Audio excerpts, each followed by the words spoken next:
Hello friends, मेरा नाम है अभिषेक और मैं आपका बहुत बहुत स्वागत करता हूं आपके अपने यूट्यूब चैनल अभ्यास इन्फिनिटी में। देखिए, हम लोगों ने सबसे पहले बेसिक कवर किया 2 वीडियो में। उसके बाद हमने इम्प्लिसिट फंक्शन कवर किया। उसके बाद लॉगरिथमिक फंक्शन 2 वीडियो में कवर किया। उसके बाद भी मैं कह रहा हूं, मैंने 4-4 क्वेश्चन करवाए हैं, कोई बहुत ज्यादा नहीं करवाए हैं। मैं मिक्स क्वेश्चन करवाऊंगा पूरा खत्म होने के बाद। क्या है, हम लोग को पता रहता है कि लॉगरिथमिक डिफरेंशिएशन करवा रहे हैं तो लॉग ही लगाना है, तो आदमी आंख बंद करके लॉग लगाते जाता है, आंसर आते जाता है। इससे क्या है, हम लोग को जब मिक्स्ड क्वेश्चन आता है ना, वहां हम लोग चाहे कितना भी बता दो, आदमी फंसता ही है। जो आदमी अपने से बहुत ज्यादा प्रैक्टिस कर लिया होता है, 20 क्वेश्चन 25 क्वेश्चन हर एक टॉपिक से, उनकी बात छोड़ दो, तो नॉर्मल जैसे मैं जानता हूँ लोगों को, कोई क्वेश्चन लगाते ही नहीं घर पे, तो वैसा आदमी फंसता ही फंसता है। तो उसके लिए क्या है, मैं हमेशा ऐसे ही 4-5 क्वेश्चन हर एक टॉपिक से करवा के लास्ट में मैं मिक्स्ड क्वेश्चन करवाऊंगा। और मिक्स्ड क्वेश्चन करवाऊंगा लमसम 25-30 क्वेश्चन। वहां पे अपने सारे के सारे टर्म्स यूज होंगे, चाहे इम्प्लिसिट फंक्शन का हो, चाहे अपना लॉगरिथमिक डिफरेंशिएशन हो, चाहे आज मैं पैरामीट्रिक फंक्शन पढ़ाऊंगा वो भी है, उसके बाद हायर ऑर्डर डेरिवेटिव वो भी, सब के सब मिला के 25-30 क्वेश्चन करवाऊंगा। तब जाके समझना आपका चैप्टर कंप्लीट हुआ है। और आपको भी इसी तरह साथ में लगातार मेहनत करनी है। इन्हीं क्वेश्चन को चाहे अलग से क्वेश्चन देख के आपको प्रैक्टिस करते रहना है, ठीक है। अब बात समझो, ये वाला क्वेश्चन मैं लाया हूं, इस टाइप का क्वेश्चन मैंने लॉगरिथमिक डिफरेंशिएशन का नहीं बताया। क्या है लॉगरिथमिक डिफरेंशिएशन में, y is equals to x to the power x power x power x delta x power infinity तक जा रही है, ठीक है। इस बात को समझते हैं। ये मेरा लॉगरिथमिक डिफरेंशिएशन का ही टाइप में आ जाता है। देखो कैसे, मैं कह रहा हूं x है, x to the power x है, उसकी पावर भी x है और उसकी पावर भी x है, ये कहां जा रहा है, इंफिनिटी। बात समझ गए। अगर मैं इसकी एक पावर ये वाली कम कर देता हूं तो क्या इस बची हुई पावर में कोई असर पड़ रहा है क्या? नहीं पड़ रहा है। चलो, एक एक्स और कम कर देता हूं, क्या उसके बाद कोई असर पड़ रहा है क्या इन पूरी पावर्स में? कुछ असर नहीं पड़ रहा। मतलब अगर आप इतना टर्म बस देखो, अगर आप बस इतना टर्म देखो, जितना मैंने आगे के 2x हटा दिया, उसके बाद भी बाकी का टर्म देखो, तो ये कुछ y जैसा दिख रहा है, कुछ y जैसा दिख रहा है। अगर ये y जैसा दिख रहा है तो अब मैं इस क्वेश्चन को पकड़ता हूं और मैं इसको ये लिख सकता हूं, y is equals to x to the power y। क्योंकि ये अगर यहां से ऐसे देखोगे तो भी y है, एक पावर छोड़ के उसके बाद आगे देखोगे तो भी वो y है, एक और कम करके मैंने बताया तो भी ये यहाँ पे y है। तो अगर y ही है तो y is equals to x to the power y नहीं लिख सकता मैं? आराम से लिख दूंगा। अगर मैं x to the power y लिख देता हूं तो अब इसको मैं सीधा सॉल्व करता हूं। सॉल्व करना है तो variable to the power variable ऐसे कहता था, या ये को function to the power function. तो taking log on both side, अब आप लिखना, हर एक क्वेश्चन में लिखते हुए आया हूं, तो क्या होगा, log Y is equals to log X, और X to the power Y था, वाई कहां आ जाएगा आगे, यानी ये हो जाएगा। अब y इंटू लॉग एक्स बना, y इंटू लॉग एक्स क्या हो गया, एक प्रोडक्ट फॉर्म बन गया। प्रोडक्ट फॉर्म बन गया तो मतलब डिफरेंशिएट करेंगे तो क्या लगेगा, प्रोडक्ट रूल लगेगा। अगर प्रोडक्ट रूल लगेगा तो मैं ये कहता हूं यहां पे फिर से, differentiate with respect to x। ये देखो क्या होगा, d by D x of log y is equals to d by D x of y log x। ये बना, और y log x मेरा प्रोडक्ट फॉर्म में है, मतलब प्रोडक्ट रूल बनेगा। प्रोडक्ट रूल बनेगा तो देखो, पहले मैं करूंगा log y का डिफरेंशिएशन। log y का डिफरेंशिएशन अब तक दिमाग में भर गया होगा, 1/y dy बाई dx। अगर जितने वीडियो अभी तक मैंने कराए हैं सब देख लिए होगे तो ये चीज एकदम देख के तुरंत तुम कहते होगे इसको ही लिख देता हूं, क्यों मैं फालतू log y लिखूं, ठीक है। अब इसमें प्रोडक्ट रूल लगाऊंगा। फर्स्ट फंक्शन अगर मैं y को लेता हूं तो y आगे log x का डिफरेंशिएशन, log x का डिफरेंशिएशन 1/x, तो ये हो गया y बाई एक्स, बीच में प्लस का साइन, फिर सेकंड फंक्शन आगे यानी log x आगे, डिफरेंशिएशन ऑफ y। इस y का डिफरेंशिएशन करूंगा तो क्या बनेगा, dy बाई dx। ऐसा कुछ बनता था तो मैंने साफ बोला था dy बाई dx एक तरफ ले लो, बाकी बिना dy बाई dx का टर्म दूसरी साइड ले लो। चलो इसको इस साइड लेके आओ, 1/y dy by dx minus log x dy by dx। इधर ये प्लस का था, दूसरे साइड आएगा माइनस का हो जाएगा। इधर क्या बना मेरा, y बाई एक्स, ये y बाई एक्स जो बचा हुआ था, ठीक है। dy बाई dx उठा के कॉमन ले लो, dy बाई dx मेरा कॉमन हो गया, ये क्या बना 1/y minus log x is equals to y by x, कुछ यही बना। ठीक है, y चाहो तो एलसीएम ले लो, नहीं तो पूरा डिवाइड में कर दो। मैं कह रहा हूं एलसीएम ले लो यहाँ पे, dy by D x, y अगर एलसीएम लोगे तो 1 minus y log x upon y is equals to y by x, ये बना। अब इसको दूसरे साइड भेजो तो y इधर जाएगा मल्टीप्लाई में और ये वाला टर्म इधर आएगा डिवाइड में, बिल्कुल सिंपल सी बात। ये क्या बनेगा dy by D x is equals to y गया मल्टीप्लाई में, मतलब हुआ वाई स्क्वायर अपॉन x और ब्रैकेट में 1 माइनस लॉग x और y आगे था तो y ये वाला टर्म बना और यही मेरा dy बाई डी एक्स है। कहने का मतलब इस क्वेश्चन में ऐसा कुछ नहीं था ज्यादा समझने के लिए, बस ये था y is equal to x to the power x power x power x। तो पावर x वाले टर्म को रिप्रेजेंट कैसे करेंगे, रिप्रेजेंट किया y is equal to x to the power y, log ले लेंगे, log y is equal to y log x, differentiate किया, यहाँ प्रोडक्ट रूल लगा, ये तो 1 upon y d Y by D x हो गया, y आगे लिया लॉग x का डिफरेंशिएशन 1 अपॉन x, बीच में साइन प्लस का, लॉग x आगे y का किया तो dy बाई डी एक्स, एक साइड ले लिया मैंने 1 upon y d Y by D x minus log x d Y by D x, log d Y by D x मैंने कॉमन लिया, 1 upon y minus log x, y LCM ले लिया 1 minus y log x upon y और ये Y by x. मेरे ख्याल से इसमें अब कुछ समझने के लिए कुछ बचा नहीं होगा, सारा कुछ क्लियर है, मेन टर्म समझने का बस इतना था। ठीक है, अगले टॉपिक में चलते हैं, क्या है पैरामेट्रिक फॉर्म या पैरामेट्रिक फंक्शंस। देखो क्या होता है, अभी तक हम पढ़ते आए हैं y और x आपस में एक साथ कुछ ना कुछ रिलेट करके लिखा हुआ था। हम लोग इम्प्लिसिट फंक्शन पढ़ते हैं, हम लोग एक्सप्लिसिट फंक्शन पढ़ते हैं। एक्सप्लिसिट फंक्शन में मतलब y और x अलग अलग करके लिखे जा सकते हैं, उसके बाद डिफरेंशिएट कर देते थे। इम्प्लिसिट फंक्शन में y और x को हम लोग अलग अलग नहीं कर पाते, इसलिए वहां पे मैक्सिमम चेन रूल लगता है जो हमने पढ़ा स्टार्टिंग में। उसके बाद लॉगरिथमिक डिफरेंशिएशन वैसा था, उसमें भी y और x डायरेक्ट डायरेक्ट दिया हुआ था, भले चेन रूल लग रहा था लेकिन दिया हुआ था। चाहे इसी वाले क्वेश्चन को देख लो, y और x दिया हुआ था, भले y is equal to x to the power y बन रहा था, अलग अलग नहीं कर पा रहे थे, लेकिन एक दूसरे के साथ ही दिया हुआ था, तो हमें कोई अदर टर्म यूज नहीं करना पड़ रहा था। अदर टर्म क्यों कह रहा हूं अब तुम्हें इसमें समझ में आ जाएगा। अदर टर्म यहां पे इसलिए यूज करना पड़ता है क्योंकि यहां पे एक बीच का टर्म ले लेते हैं लोग।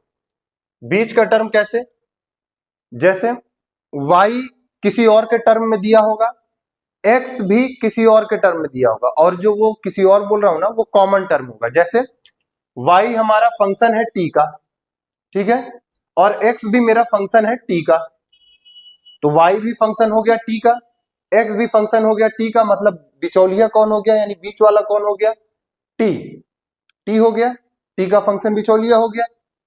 तो यानी इसको भी मैं t के रिस्पेक्ट में डिफरेंशिएट करूंगा, इसको भी मैं t के रिस्पेक्ट में डिफरेंशिएट करूंगा, उसके बाद में dy बाई डी एक्स निकाल सकता हूं, या dx बाई dy कोई कहे तो भी मैं निकाल सकता हूं। ठीक है, कहने का मतलब कोई एक बीच का टर्म आएगा। अब इसमें मैंने दो ठो टर्म लिखे हैं तो जरूरी नहीं है सिर्फ दो ही आ सकता है, तीन भी हो सकते हैं। देखो कैसे, अगर मैं तुमसे कहता हूं y is equal to, y function है तुम्हारा u का, y फंक्शन है u का, x तुम्हारा फंक्शन है, या ऐसे नहीं कह सकते, मैं ये कह देता हूं x छोड़ दो, x बाद में आ जाए, u तुम्हारा फंक्शन है किसका, v का। देखो u तुम्हारा फंक्शन है v का, ठीक है। उसके बाद x तुम्हारा फंक्शन है, x तुम्हारा फंक्शन है किसका, x तुम्हारा फंक्शन किसका बनेगा, u या v, ये भी तुम्हारा v का बन जाता है। ठीक है, बात समझो। तो यहां पे कैसे लगाएंगे चीजें, यहां पे भी मीन चेन रूल आता है। ठीक है, तो अभी हमें इस बारे में ज्यादा डिस्कस नहीं करना है। ठीक, हमें डिस्कस करना है अपने टर्म में जितना अभी हमारे में यूज है। ठीक, हमारे में कितना यूज है, केवल एक बीच वाला टर्म लेते हैं, टी यू वी जो भी ले लेगा, बस उस हिसाब से हम लोग उसको आगे चलते हैं। आओ इसको देखते हैं। यहां पे अगर तुमसे कहेगा तो क्या कहेगा, फाइंड करो dy बाई डी एक्स। देखो क्वेश्चन बोलता कैसे है, फाइंड करो dy बाई डी एक्स, या फिर ये तुमसे कह देगा differentiate y with respect to x, अब दिया t के टर्म में है, ठीक है, तो एक आध क्वेश्चन करेंगे तो समझ में आएगा। तो dy बाई dx अपने को निकालना है। चलो, पहली बात, y फंक्शन किसका दिया है? t का, तो हम लोग y को डिफरेंशिएट करेंगे इन टर्म्स ऑफ t। इसको इक्वेशन फर्स्ट ले लेते हैं और x वाले को इक्वेशन सेकेंड, ठीक है। Differentiate equation first with respect to t। Differentiate equation first with respect to t, ये क्या बना हमारा? dy बाई dt, ये बना, और ये क्या बना? d by dt of 2at, ऐसा बना। इसी लाइन में मैं इसको कर दे रहा हूं, 2a मेरा कांस्टेंट टर्म है, 2a बाहर आ जाएगा, a को कांस्टेंट ले लेना, a तुम्हारा क्या दिया रहेगा? ये यहाँ पे कांस्टेंट है, ठीक है। कांस्टेंट टर्म मेरा आगे आ गया, ये d by dt of t, t का डिफरेंशिएशन है, नीचे भी t है, तो यानी ये क्या हो गया? 1, यानी ये बना 2a, ठीक है। इक्वेशन नंबर इसको मैं कह देता हूं थर्ड, यहां पे नहीं कह के नीचे लाइन में कह देता हूं, dy by dt is equals to 2a, ठीक है। अब देखो, x को भी मुझे करना है differentiate with respect to t, क्योंकि t के टर्म में दिया हुआ है। चलो, differentiate equation second with respect to t। Equation second को विद रिस्पेक्ट टू t करोगे, यानी dx by dt is equals to d by t, और ये मेरा फंक्शन यहाँ पे क्या दिया हुआ है? क्या दिया हुआ? 2at स्क्वायर, 2at स्क्वायर दिया हुआ है। 2a मेरा कांस्टेंट टर्म है, आगे आ जाएगा, और t स्क्वायर का अगर मैं डिफरेंशिएशन करूंगा तो 2 आगे आ जाएगा, t की पावर में 1 कम, तो यानी ये क्या हो जाएगा? 2 आगे, यानी आगे आएगा, यानी 4at dx बाई dt, ये मेरा क्या बना? 4at, equation number 4। देखो, अब इसको लिखने के दो तरीके रहेंगे सॉल्व करने के, या तो इस इक्वेशन को third low, equation third by equation fourth कर दो तो भी आंसर आ जाएगा, या फिर लिखना है तो dy by dt into dt by dx लिख दो तो भी आंसर आ जाएगा। मैं दोनों तरीके से लिख के बता देता हूं, उसके बाद तुम्हारी इच्छा भक्ति जो करना है करो, ठीक है। चलो, मैं इधर ही बता दे रहा हूं, मैं क्या लिखने बोल रहा हूं? dy by dt into dt by dx, क्या हो गया? dy बाई dt मेरा हो गया 2a, और dt बाई dx, बात को समझो, dx बाई dt मेरा क्या है? 4at, तो dt बाई dx क्या होगा? रेसिप्रोकल होगा, यानी 4at नीचे आ जाएगा, डिवाइड में, यानी डिनोमिनेटर में 4at, a से a कटा, 2 4 को काटेगा 2 टाइम्स में, यानी 1 बाई 2t, इसका आंसर हो गया। ये नहीं करना है तो इक्वेशन थर्ड डिवाइड बाई, यानी ये वाली इक्वेशन को इक्वेशन फोर्थ से डिवाइड कर दो। चलो, divide equation third by fourth, क्या दिया हुआ था? dy बाई dt, ठीक है, इक्वेशन थर्ड थी, और इक्वेशन फोर्थ क्या है? dx by dt is equals to, यहां क्या दिया हुआ था? 2at, यहां क्या दिया हुआ था? 4at, ऐसा ही था, t नहीं, चलो ये वाला t नहीं, चलो क्या हुआ? ये t से ये t कट गया, देखो ये t से ये t कट गया, बचा क्या? dy by dx is equals to, ये से ये कटा, ये 2 टाइम्स में, यानी 1 बाई 2t, आंसर। चाहे ऐसे करो और चाहे ऐसे करो, बात एक ही है, कर हम लोग डिवाइड ही रहे हैं, लेकिन यहां क्या होता है? डायरेक्ट लिख देते हैं, इस dt बाई dx को पलट के लिख देते हैं। पलट के लिखने से क्या है? यहां भी ये dt चला जाएगा, dy बाई dx बचेगा, ठीक है। और यहां क्या है? इस चीज को मैं पूरा शो करके दिखा रहा हूं कि मैंने ऐसे डिवाइड किया है, बस, और कुछ अंतर नहीं है इसमें। ये पैरामीट्रिक फॉर्म का था। एक और क्वेश्चन, अभी क्या है? x और y दे दिया कि हमें इसको डिफरेंशिएट करना है, दूसरे फंक्शन में लिखा हुआ है, इसी पैरामेट्रिक फॉर्म को बोलने का तरीका एक ये बनता है कि डिफरेंशिएट करो log x को विद रिस्पेक्ट टू 1/x।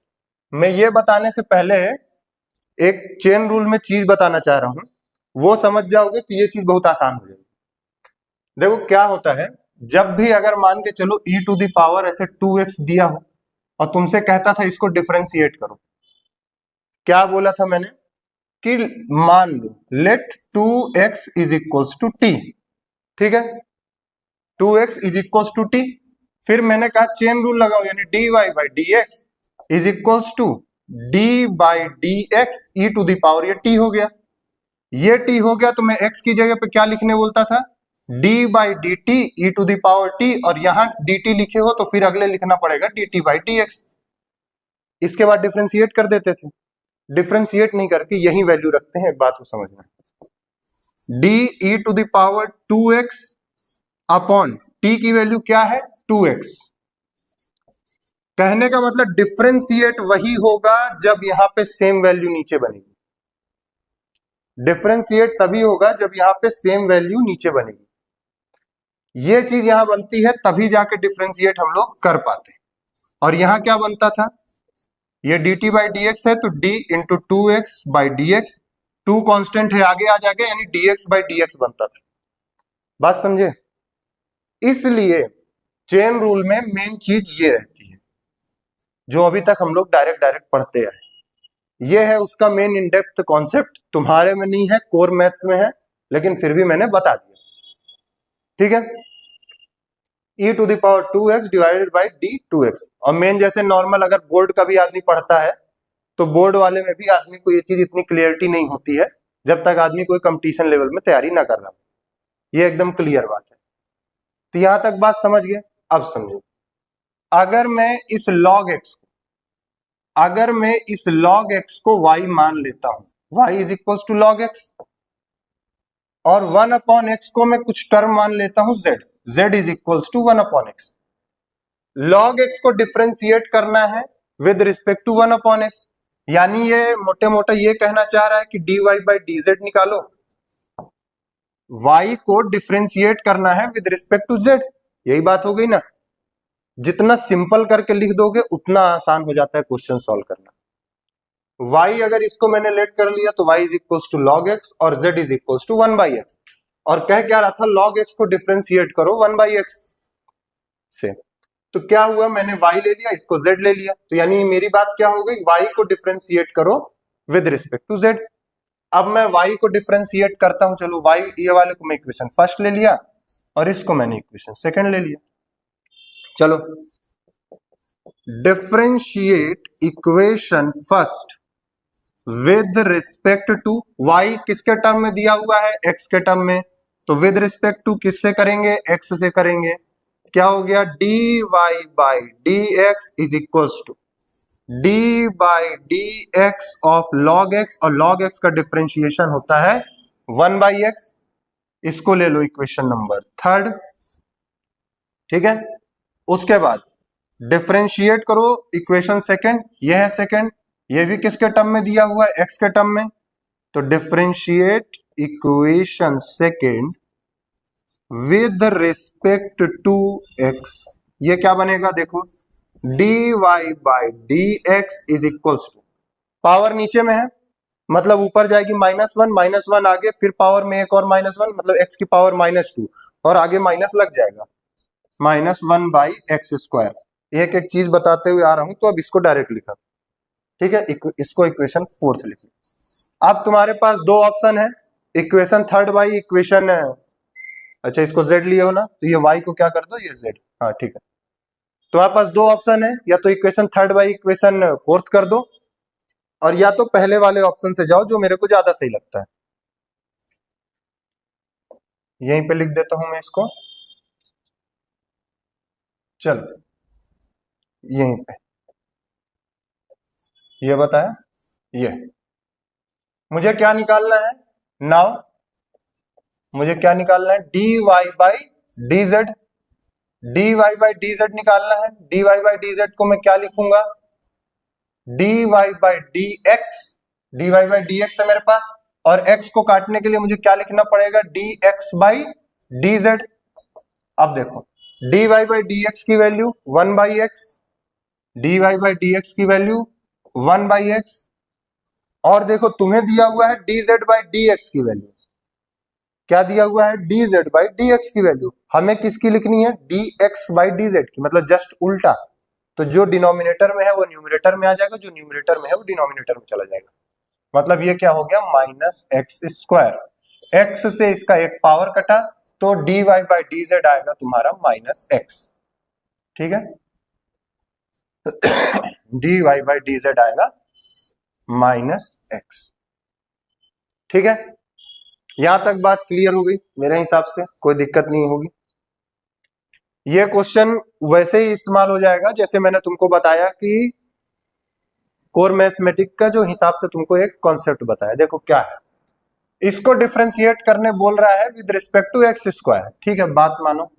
क्या बोलता हूं? Let y is equals to x square upon 1 minus x square. ठीक है, और z को मैं मान लेता हूं एक्स स्क्वायर। तुमसे क्या पूछ रहा है? Now we have to find, देखो क्या होगा, now we have to find, क्या फाइंड करना है? D Y by D z. देखो एक बात समझो, यहां पे डी जेड फाइंड करना है, बहुत आराम से निकल आएगा। अगर मैं क्या कहता हूं, d Y by D z find करना है ना, डी बाई डी जेड, बात समझो। और y क्या है? 1 माइनस y क्या है? एक सेकंड, 1 माइनस नहीं, y क्या है? X square. एक्स स्क्वायर क्या है तुम्हारा? z। एक्स स्क्वायर को मैंने क्या माना है यहाँ पे? z। तो ये मेरा हो गया z अपॉन 1 माइनस z। क्या यही बना? अगर ये बना तो क्या डिवाइड वाला रूल लग जाएगा? डिनोमिनेटर वाला टर्म आगे, यानी 1 माइनस z आगे। उसके बाद डिफरेंशिएशन ऑफ न्यूमरेटर, मतलब z का डिफरेंशिएशन जो कि 1 हो गया, बीच में साइन माइनस का, फिर न्यूमरेटर आगे, डिनोमिनेटर का डिफरेंशिएशन 1 का डिफरेंशिएशन 0 और z का डिफरेंशिएशन 1 हो गया, लेकिन आगे माइनस लगा हुआ है तो -1 हो गया। ठीक है, अपॉन 1 माइनस z का होल स्क्वायर। अब देखो सॉल्व करो इसको, 1 माइनस z, 1 का मल्टीप्लाई किया तो यही बनेगा, और माइनस माइनस हो गया प्लस, यानी plus z upon 1 minus Z का whole square. Plus Z minus Z चल बसा, बचा क्या? 1 अपॉन 1 माइनस जेड का होल स्क्वायर। तो यानी ये क्या बना मेरा? D Y by D Z is equals to 1 upon 1 minus Z का होल स्क्वायर। ठीक है, ये बना। जेड की चाहो तो वैल्यू लिख लो, जेड की चाहो तो वैल्यू लिख लो। जेड की वैल्यू क्या है? z की वैल्यू क्या है? 1 अपॉन 1 माइनस एक्स स्क्वायर का whole square. D Y by D z मेरा आ गया। तो पैरामेट्रिक फॉर्म में इतना ही। इसके बाद जब मैं मिक्स्ड क्वेश्चन कराऊंगा तो उसमें 35-40 क्वेश्चन कराऊंगा, तो सब मिक्स करवाऊंगा। तो यहां तक अपना पैरामेट्रिक फॉर्म खत्म। अब हम लोग पढ़ेंगे higher order derivative. Higher order derivative अच्छा है, आसान, इस लेवल पे तो और आसान है। तो चैनल के साथ बने रहिए। Thank you.